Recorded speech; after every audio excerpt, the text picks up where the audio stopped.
नमस्कार, RN news देख रहे हैं आप। मैं हूं आपके साथ पल्लवी सिंह। रूस और यूक्रेन युद्ध का आज 24वां दिन है। इस दौरान रूस ने लगभग पूरे यूक्रेन को बर्बाद कर दिया है और संयुक्त राष्ट्र के मुताबिक यूक्रेन में अब तक कम से कम 816 नागरिकों की जान जा चुकी है। मौत का यह सिलसिला फिलहाल रुकता नजर भी नहीं आ रहा, क्योंकि इस जंग में ना तो यूक्रेन पीछे हटने को तैयार है, ना ही रूस। तो वहीं मिली जानकारी के अनुसार रूस के चल रहे सैन्य अभियान के बीच यूक्रेन के बेलेस्टार आर्टियोम देच्चिन की मौत हो गई है। दरअसल 43 साल के देच्चिन बीते गुरुवार को रूस के द्वारा चलाए जा रहे सैन्य अभियान में घायल हो गए थे और इलाज के दौरान उनकी मौत हो गई है। उनके निधन की जानकारी समाचार पोर्टल पीपल ने दी है और आर्टियोम देच्चिन यूक्रेन के नेशनल ओपेरा के प्रमुख नर्तकी थे।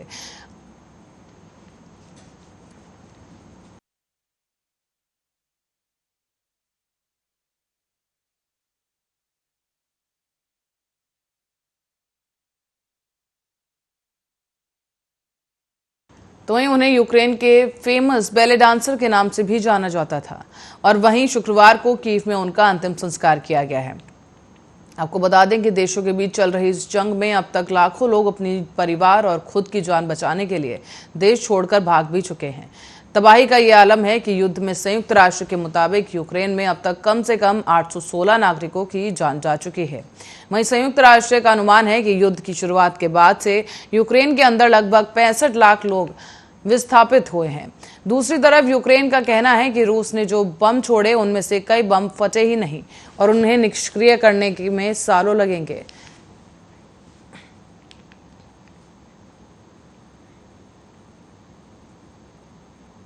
और इसी बीच चीनी राष्ट्रपति शी जिनपिंग ने शुक्रवार को अपने अमेरिका समकक्ष जो बाइडेन से कहा कि यूक्रेन संकट कोई ऐसी चीज नहीं है जिसे हम देखना चाहते हैं।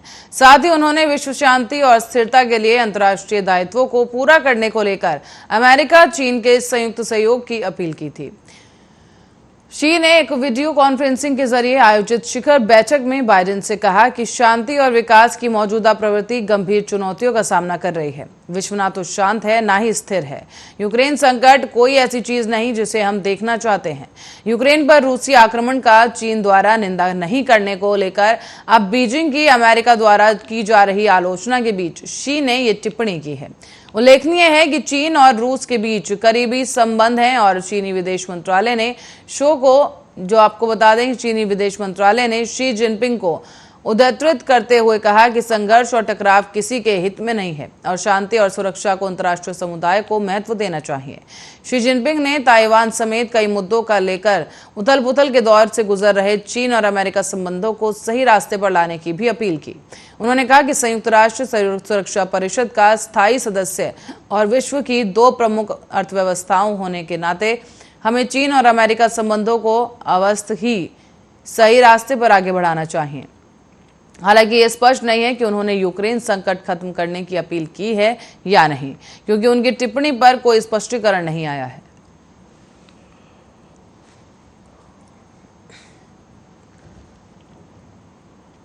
और यूक्रेन में लवीव में मेयर एंड्री सदोविये ने शुक्रवार को टेलीग्राम पर कहा कि सैन्य विमानों की मरम्मत करने वाले कारखाने पर कई मिसालें दागी गई हैं। उन्होंने बताया कि किसी के साथ बसों की मरम्मत करने वाला एक कारखाना क्षतिग्रस्त हो गया है, लेकिन हमने किसी के हताहत होने की उसमें खबर नहीं है। उन्होंने ये भी कहा कि कारखाने में हमले से पहले ही कामकाज बंद कर दिया गया था। यूक्रेन की वायुसेना के पश्चिमी कमान ने फेसबुक पर बताया कि काले सागर से लवीव पर मिसाइलें दागी गई हैं। उसने कहा है कि 6 मिसाइलें दागी गई थी, जिनमें से 2 को मार गिराया गया है। और यूक्रेन की वायुसेना के पश्चिमी कमान ने फेसबुक पर बताया कि काले सागर से लवीव पर ये मिसाइलें दागी गई। उसने ये भी कहा कि 6 मिसाइलें दागी गई थीं, जिनमें से 2 को नष्ट कर दिया गया है। और स्थल के पास तैनात एक सैनिक ने कहा कि सुबह 6 बजे के आसपास एक के बाद एक 3 धमाकों की आवाज सुनाई दी। नजदीक रहने के कारण जो नजदीकी लोग हैं वहां पर, उनमें से एक निवासी का यह कहना है कि धमाकों से उसका घर हिल गया और लोग दहशत में आ गए। लवीव और उसके आसपास के इलाके रूस के हमलों की जद में आ गए हैं। और आपको बताते चलें, पिछले हफ्ते के अंत में शहर के पास एक प्रशिक्षण केंद्र पर भी हमला हुआ, जिसमें लगभग 3 दर्जन लोग मारे गए।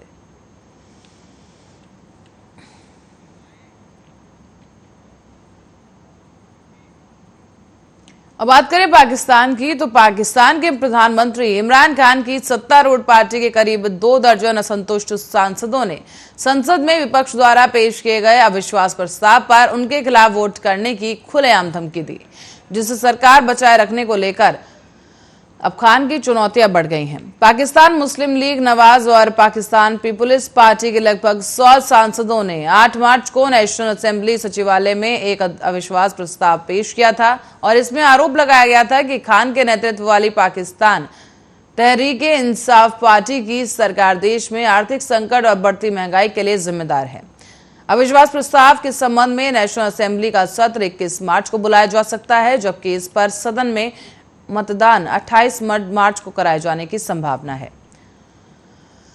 संयुक्त विपक्ष द्वारा अविश्वास प्रस्ताव पेश किए जाने के बाद अब सरकार के कुछ सहयोगियों द्वारा निशाना साधे जाने के बीच खान की मुश्किलें गुरुवार को उस वक्त और बढ़ती नजर आईं जब उनकी ही पार्टी के लगभग 24 सांसदों ने विपक्ष के साथ जाने की धमकी दी।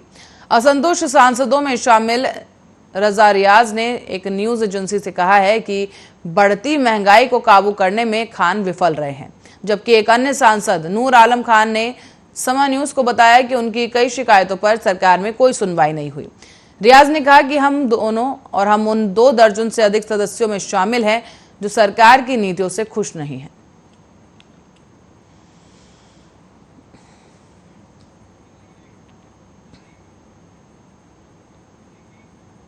अब बुलेटिन में आगे बढ़ेंगे, लेकिन उससे पहले इस वक्त की बड़ी खबर की ओर नजर डाल दें। एक बड़ी खबर सामने आ रही है, जहां सीएम योगी आदित्यनाथ का गोरखपुर का दौरे का आज ये तीसरा दिन बताया जा रहा है।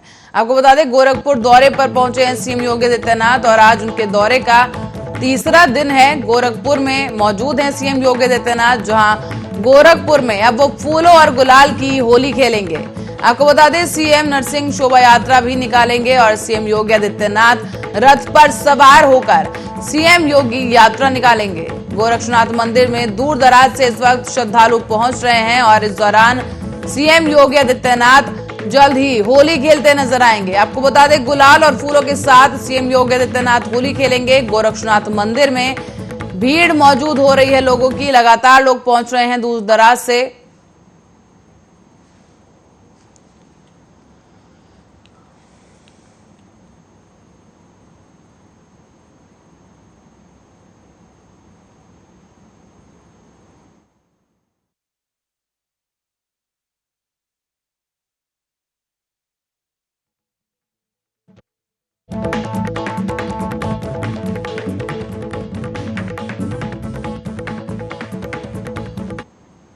वहीं उत्तर प्रदेश पुलिस भले ही अमेठी के पुलिस अफसरों की पीठ थपथपा रही हो, लेकिन जिले में कानून व्यवस्था पूरी तरह से विफल होती नजर आ रही है। दरअसल अमेठी कोतवाली क्षेत्र में पूर्व प्रधान समेत 4 लोगों की हत्या की आग अभी ठंडी भी नहीं पड़ी थी कि अब जामू थाना क्षेत्र में खून की होली खेली गई।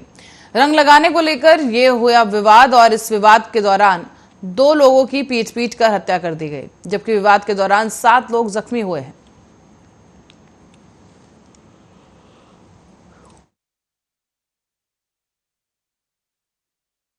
मौके पे आप हैं और आप देख रहे हैं कि होली के रंग को लगाने को लेकर विवाद हुआ है और ये 2 लोग जो हैं जो बाबूपुर वहाँ के आपके बाबूपुर में रंग खेल रहे थे लोग सड़क के किनारे। तो ये इस गांव के जो आपका रेवड़ीपुर वहाँ से आ रहे थे 2 लोग, रास्ते में उनको रंग लगा लिया, कहा सुनी हुई, उसके बाद ये घटना हुई है।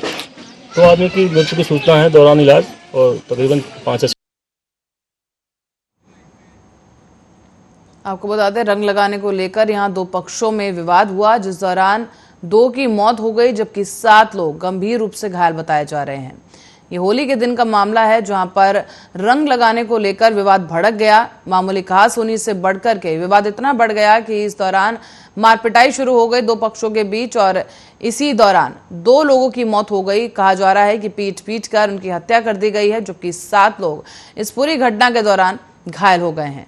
ये पूरा मामला निकलकर सामने आया है, जहां पर होली में लगातार देखने को मिलता है गर्मा गर्मी की खबरें सामने आती है, लेकिन इसी बीच जो ताजा खबर सामने आई वो ये कि 2 पक्षों में रंग लगाने को लेकर विवाद शुरू हुआ और विवाद भड़क गया, जिसके बाद 2 लोगों की मौत हो गई, जबकि 7 लोग गंभीर बताए जा रहे हैं। इस मामले में विस्तार से चर्चा करेंगे और जानकारी लेंगे। हमारे संवाददाता थोड़ी देर में हमारे साथ जुड़ेंगे और उन्हीं से पूछेंगे कि इस क्या कुछ अपडेट निकल कर आ रही है इस पूरे मामले में।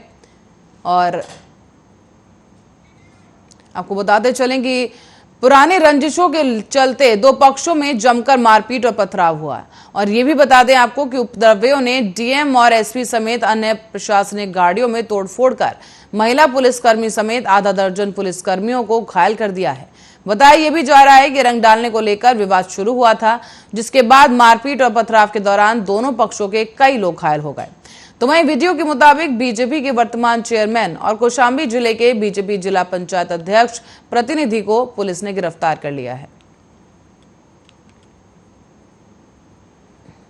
कहाँ से आ रहे थे? ससुराल से गाँव आ रहे वापस आ रहे थे। तो कैसे मारा आप लोग? हम लोग उधर से आ रहे थे, बोल रहे थे बस कुछ नहीं बोले किधर के हो, हम बोल नहीं पाए। उधर से दूसरे लोग मारने लगे, 50 लोग थे, 50 सोनकर लोग थे। सोनकर से हम उधर ही रामलीला मैदान के किनारे के लोग समुद्री के थे। सामान क्या क्या पे ले लिए? सामान हमारा बाइक है और 2 स्मार्टफोन, दो लोग। तो रहने वाले कहाँ तुम लोग? रमसगरा मणिपुर रमसगरा। तो वहीं इस खबर पर ज्यादा जानकारी के लिए अमरदीप हमारे संवाददाता हमारे साथ जुड़ चुके हैं। अमरदीप, आपसे जानना चाहेंगे विस्तार से क्या कुछ मामला रहा और अब क्या कुछ अपडेट इस पर सामने आ रही है? देखिए, मैं आपको बता दूं कि ये फतेहपुर जनपद के ये जो है किशनपुर थाना क्षेत्र कस्बे का मामला है, जहां पर जो है कल देर शाम रंग डालने को लेकर के, और इसमें एक चीज और निकल कर आ रही है कि इसमें पुरानी रंजिश भी बताई जा रही है, जहां पर 2 बिरादरी यानी शिगरौर और सोनकर बिरादरी के बीच का ये मामला है, जहां पर किशनपुर थाना अध्यक्ष ने जो इस मामले को निपटाने की कोशिश की। पर वहीं अगर सोनकर बिरादरी की बात की जाए तो वो उत्तेजित हो गए और उत्तेजित होने के साथ चलते चलते उन्होंने जो है कहते हैं कि थाने का घेराव भी किया है, और इस जो मारपीट भी हुई है उसमें लगभग 1 दर्जन से ज्यादा लोग घायल भी हुए हैं, और घायलों को पुलिस ने जो है हॉस्पिटल पहुंचाया। पर इसके बाद भी पूरी तरीके से स्थिति जब नियंत्रण में नहीं हो पाई है, तो इसके बाद किशनपुर पुलिस ने अपने उच्चाधिकारियों को अवगत कराया है। अवगत कराने के बाद जब मौके पर जो है उच्चाधिकारी पहुंचे हैं, तो वहां सोनकर बिरादरी के लोग उत्तेजित हो गए, और उत्तेजित होने के साथ डीएम, एसपी और अन्य कई प्रशासन के वाहनों के शीशे तोड़ दिए हैं। जी अमरदीप, जानना चाहेंगे कितने लोगों की गिरफ्तारी अब तक हो चुकी है? आवाज दोबारा सवाल रिपीट करें, आवाज नहीं आ रही। अमरदीप, कितने लोगों की गिरफ्तारी अब तक हो चुकी है इस पूरे मामले को लेकर? देखिए, ऐसा है कि इस मामले को लेकर के क्या है कि अभी गिरफ्तारी के प्रयास जारी हैं, पर इस वर्तमान समय की जो स्थिति बताई जा रही है वो पूरी तरीके से नियंत्रण में है। घायलों का हॉस्पिटल में इलाज चल रहा है और गिरफ्तारी के पूरी तरीके से प्रयास जारी हैं, क्योंकि वीडियो में जो उपद्रवी सामने आए हैं उनको चिन्हित करके गिरफ्तारी के प्रयास किए जा रहे हैं। जी तो अमरदीप, जैसे कि आपने कहा चिन्हित करने की कोशिश की जा रही है, तो जो लोग घायल हुए हैं उनकी तरफ से क्या कुछ बातें सामने आ रही हैं कि किसने उनको मारा, किसने हमला किया, और वो पहचान पा रहे हैं कि नहीं हमलावरों को? उन लोगों को तो कहना है कि जो है सोनकर बिरादरी ने हमारे ऊपर हमला किया है, और रही बात यह कि जो घायल हैं उनमें भी कुछ ऐसे लोग रहे हैं जिन्होंने एक दूसरे को मारपीट का आरोप लगाया है। वहीं दोनों पक्षों से तहरीर दे दी गई है, और तहरीर देने के बाद जो है पुलिस गिरफ्तारी के प्रयास में जुटी हुई है। जी अमरदीप, कुल कितने लोग घायल हुए हैं इस पूरे मामले को लेकर? देखिए, इस मामले को लेकर के इसमें जो घायलों की स्थिति बताई जा रही है उसमें लगभग 1 दर्जन से ज्यादा लोग तो घायल हुए हैं, और अगर वहीं बात की जाए तो महिला सिपाही और कई पुलिसकर्मी भी वहां पर घायल हुए हैं। जी कैसी स्थिति है घायलों की अमरदीप, खासतौर पे पुलिस विभाग की अगर बात की जाए तो? जी अमरदीप, घायलों की क्या स्थिति बनी हुई है? कोई गंभीर श्रेणी में भी पहुंचा है या सब ठीक है अब? देखिए, अगर चित्रों के माध्यम से अगर बात की जाए तो देखिए घायल अवस्था तो है ही है, और गंभीर घायल है, पर अभी कोई खतरे से मतलब सभी लोग खतरे से बाहर बताए जा रहे हैं। अभी तक कोई ऐसा हादसा सामने नहीं आया है कि जिसमें किसी की मौत हुई हो, पर हाँ घायलों का हॉस्पिटल में इलाज चल रहा है। जी अमरदीप, बहुत बहुत धन्यवाद इस तमाम जानकारी के लिए। दर्शकों को बता दें, फतेहपुर से मामला सामने आया जहां रंग डालने को लेकर विवाद शुरू हुआ और दो पक्षों के बीच मारपीट हो गई, और जिसकी वजह से तमाम लोग घायल हो गए हैं, और इस प्रकरण में पुलिस विभाग के भी जो पुलिस कर्मचारी हैं वो घायल हो गए हैं।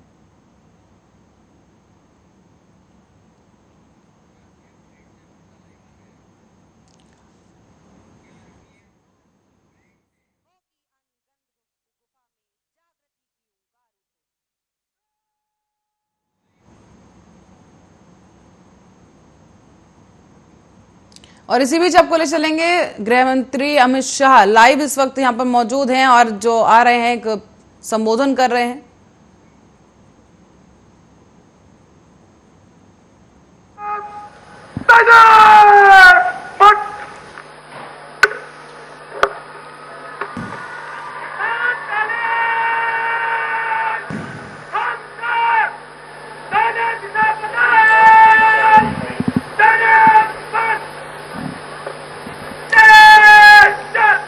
वर्ष 2019 की गणतंत्र दिवस परेड में सर्वश्रेष्ठ मार्चिंग कंटिजेंट से सम्मानित सीआरपीएफ की टुकड़ी और वर्ष 2022 में पॉपुलर वोट कैटेगरी में सर्वश्रेष्ठ मार्चिंग कंटिजेंट सीआरपीएफ की टुकड़ी रही है।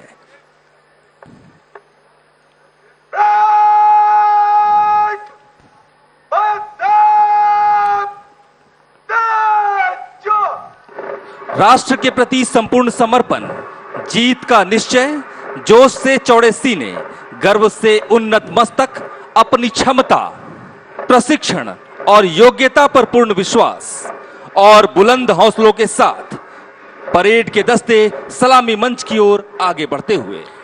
This arena on the foothills of the Shivaliks shall witness the echoes of unity, the march of solidarity, the roar of success and the surge of confidence, the tingling of a new dawn, a new era, its glorious past, bridging the bright future ahead as we move ahead, completing 83 years of CRPF. वेल्टेक्स high road की धुन पर अब parade कंपनियों के column में दुर्ग प्राचीर के सामने से गुजरती हुई अपनी ड्रिल संचालन कला की एक छोटी सी झलक प्रस्तुत करने के लिए आकर्षक एवं सुसज्जित किले की प्राचीर की पृष्ठभूमि में ये नौजवान कदम से कदम और कंधे से कंधा मिलाकर आगे बढ़ते हुए, इन्हें देखकर ऐसा लगता है जैसे समुद्र में उठती और गिरती हुई लहरें। समय जैसे ठहर गया हो, इन्हें देखना एक सुखद अनुभूति है। मेरा आपसे अनुरोध है कि जब आपके सामने से हमारी आन बान और शान के प्रतीक सीआरपीएफ और आरएफ निशान आपके सामने से गुजरे तो कृपया आप सभी अपने स्थान पर खड़े होकर निशान को सम्मान देंगे, वर्दीधारी सल्यूट करेंगे।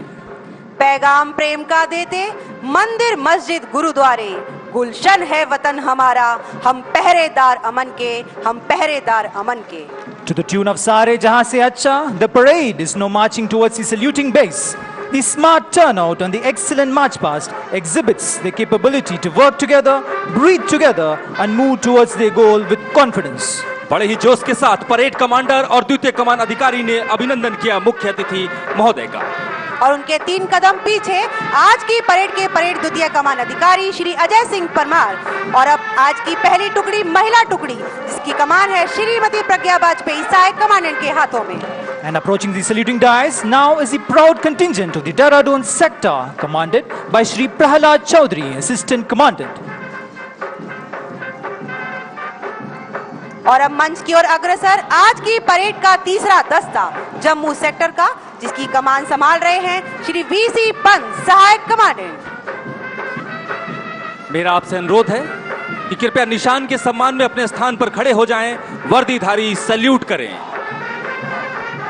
और अब नीली छापेदार डांगरी में रैपिड एक्शन फोर्स की टुकड़ी दंगा और दंगे जैसी स्थितियों में अपनी उपस्थिति मात्र से ही शांति स्थापना के पैगाम को देते रैपिड एक्शन फोर्स की टुकड़ी कमान कर रहे हैं श्री बाल किशन सहायक कमांडेंट।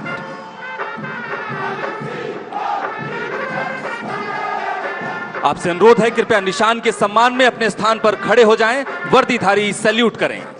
और अब मंच की ओर अग्रसर आज की परेड का 5वां दस्ता झारखंड सेक्टर का जिसकी कमान है श्री अजय मलिक सहायक कमांडेंट के पास। Their arms going above their head in unison, perfectly synchronized, comes the contingent of the Northeastern Tripura sector commanded by Shri Anupam Singh, Assistant Commandant. और अब मंच की ओर अग्रसर 7वां दस्ता राजस्थान सेक्टर का जिसकी कमान है श्री रामकृष्ण जांगीर सहायक कमांडेंट के हाथों में। Marching towards the saluting dais is the 8th contingent, representing the Western sector commanded by Shri Chetan Shilodkar, Assistant Commandant.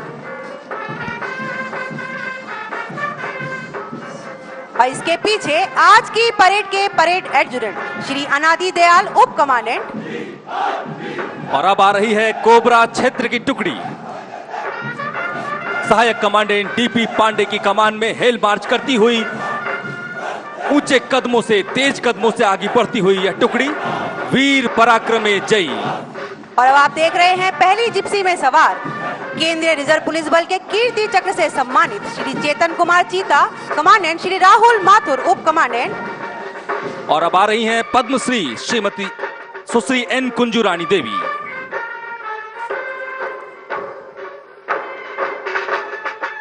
और इनके पीछे दिलीप मलिक, शौर्य चक्र से सम्मानित श्री आर के सिंह, और उनके पीछे बाई जिप्सी में सवार हैं श्री दिलीप मलिक, उप कमांडेंट इंस्पेक्टर धर्मवीर सिंह, हवलदार प्रफुल्ल कुमार। दाई जिप्सी में सवार हैं श्री कुलदीप सिंह चाहर, हवलदार दिनेश राजा। अगली जिप्सी में दाहिनी ओर श्री जितेश कुमार, उप commandant inspector Shyamveer Singh, constable Amarnath. बाएं Shri Vinod P Joseph, Shri D Santosh Kumar, constable Sable. अगली जिप्सी में दाहिनी ओर श्री चंदन कुमार, सहायक commandant SI Riyaz Alam, constable Zakir Hussain. बाएं अनिरुद्ध प्रताप सिंह, सुखविंदर सिंह, सुनील चौधरी और अंत में जिले सिंह, सहायक कमांडेंट। और अब मुख्य अतिथि महोदय का अभिवादन करते बल के खिलाड़ी जिन्हें अर्जुन पुरस्कार से सम्मानित किया गया है, उनमें शामिल हैं श्री परमजीत सिंह, श्री अकरम शाह, श्री सुश्री ए अनीता चानू, सुश्री साना माता चानू, तोम्बी देवी।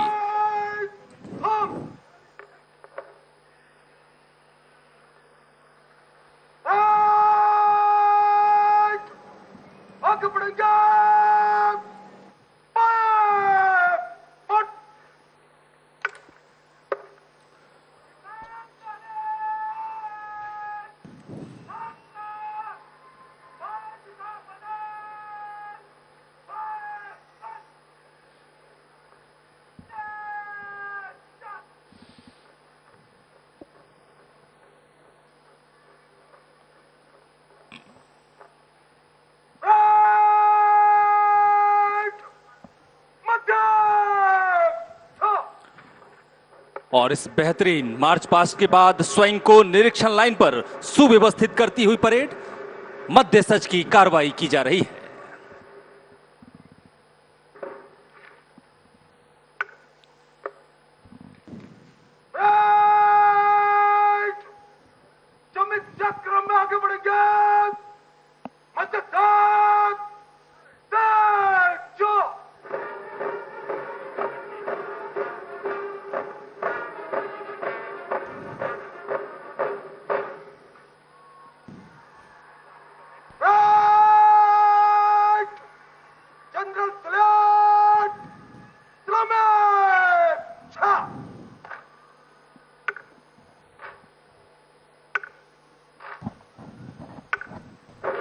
परेड द्वारा एक बार फिर माननीय मुख्य अतिथि महोदय का सम्मान किया जा रहा है।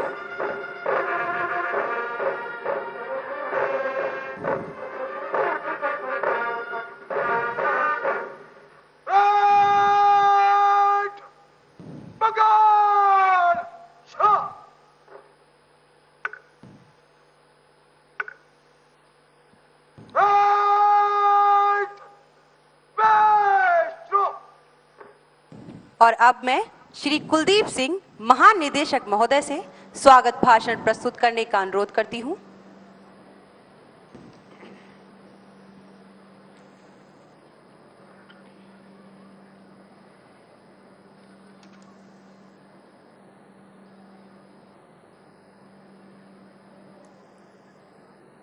परम आदरणीय श्री अमित शाह जी, माननीय केंद्रीय गृह एवं सहकारिता मंत्री भारत सरकार, doctor Jitendra Singh, honourable minister of state for ministry of development of north eastern region, prime minister's office, personnel grievances and pensions, department of atomic energy and department of space, Shri Manoj Sinha ji, lieutenant governor Jammu and Kashmir, Shri Pankaj Mittal ji, honourable chief justice Jammu and Kashmir, Shri Ajay Kumar Bhalla ji, home secretary government of India, Shri Arvind Kumar ji, director IB,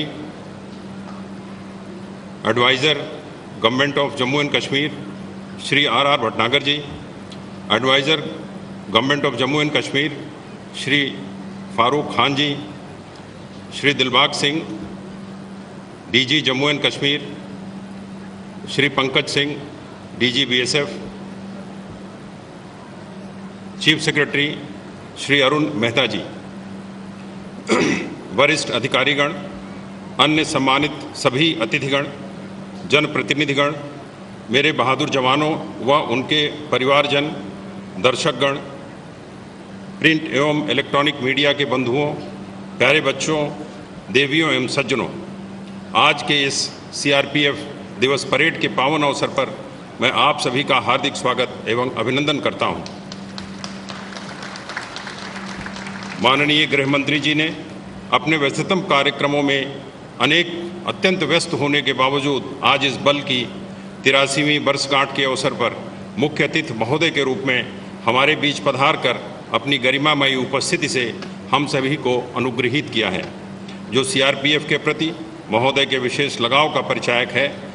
आपकी बहुमुखी प्रतिभा एवं राष्ट्र सर्वोपरि का भाव हमारे लिए सदैव प्रेरणा का स्रोत बना रहेगा। इस अवसर पर मैं आपको यह भी बताना चाहूँगा कि सीआरपीएफ डे के रूप में यह पहली परेड है जो कि हेडक्वार्टर के बाहर हो रही है। इसके पहले विभिन्न दिवसों पर सीआरपीएफ एनिवर्सरी मनाई जाती थी। उसमें 19 मार्च एक हुआ करता था, 31 अक्टूबर एक दिन हुआ करता था, 27 जुलाई एक दिन हुआ करता था, और इस तरह से फाइनली हम लोगों ने ये डिसीजन लिया कि इस वक्त मार्च के महीने में अगर इसको सीआरपीएफ डे के रूप में मनाया जाए तो शायद हम लोग अपनी इस परेड को हर साल मना पाएंगे। सर्वप्रथम मैं ड्यूटी के दौरान राष्ट्र के प्रति अपना सर्वोच्च बलिदान देने वाले बल के उन 2340 वीर शहीदों को हृदय से नमन करता हूं और उन्हें भावभीनी श्रद्धांजलि अर्पित करता हूं, जिन्होंने देश की आन बान और शान की रक्षा के लिए अपने प्राणों की आहुति दी है। महोदय, इस बल की समृद्ध विरासत 82 वर्षों की अतुलनीय शौर्य की स्वर्णिम गाथा है, जो अपने आप में एक इतिहास है। इस बल का गठन, जैसा कि हम सभी जानते हैं, पूर्व 1939 में क्राउन रिप्रेजेंटेटिव पुलिस के रूप में हुई थी और नीमच में इसका पहला हेडक्वार्टर बना था। तत्पश्चात देश के स्वतंत्र होने के बाद तत्कालीन केंद्रीय गृह मंत्री सरदार वल्लभ भाई पटेल ने स्वतंत्र राष्ट्र में देश की आवश्यकताओं को देखते हुए 28 दिसंबर 1949 को इसका नाम सीआरपीएफ रखा। आज इसमें 246 बटालियनें हैं और करीब 3.25 लाख की संख्या के साथ यह बल विश्व का सबसे विशालतम एवं आंतरिक सुरक्षा में अग्रणी सशस्त्र पुलिस बल है। जम्मू कश्मीर में सैकड़ों दुर्दांत आतंकवादियों को मार गिराने एवं फिदायीन हमलों को नाकाम करने में इस बल ने बड़ी कामयाबी हासिल की है। जम्मू कश्मीर में अनुच्छेद 370 हटने के बाद यहाँ की कानून व्यवस्था एवं शांति व्यवस्था को बनाए रखने में सीआरपीएफ ने अपने कर्तव्यों का निर्वहन बड़े ही अनुशासन, सहनशीलता तथा बहादुरी के साथ किया है। उन सभी जवानों